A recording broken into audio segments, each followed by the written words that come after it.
The alien had barely lifted his head when he instantly sensed that something was wrong. Mysterious black smoke was rising from a mountain in the distance. A supervolcano that had been dormant for billions of years had awakened. Once the volcano erupted, it would be enough to completely wipe out their civilization. Tragically, the aliens had no idea the danger was approaching. At this life-or-death moment, a mysterious starship arrived, carrying a cold fusion device. But the interstellar fleet had one unbreakable rule. No matter what happened, they were forbidden from directly interfering with the internal development of alien civilizations.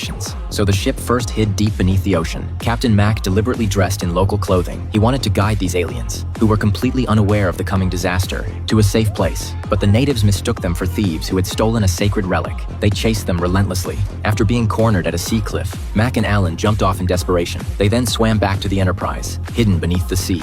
Meanwhile, their teammates used the chaos as cover. They flew a shuttlecraft above the volcano's crater. Lisa decisively hit the hatch release. Carl grabbed the device and dropped straight down, but unexpectedly, the safety ropes snapped under the intense heat. He lost control and plunged downward. He nearly fell into the churning lava. At the critical moment, Carl managed to hit the activation switch. The cold fusion device lit up with a blue glow, but the shuttle hovering above the crater was also reaching its limit. Even worse, the volcanic ash interference made it impossible for the transporter to lock onto his location. There was only one option left. They had to bring the Enterprise, a massive starship, up from the ocean floor to hover directly above the volcano. Only then could they attempt an ultra-close-range transport, but doing so would expose them. Carl would rather sacrifice himself than violate the fleet's highest directive, but the captain couldn't bear to let him die. Before the terrified eyes of the natives, the Enterprise rose from the ocean like a miracle. The sight left the natives frozen in shock. Just as the lava was about to swallow Carl, the transporter beam locked on and pulled him to safety. The natives who had witnessed the starship dropped the sacred relics in their hands. They fell to their knees in worship as the starship slowly ascended into the stars.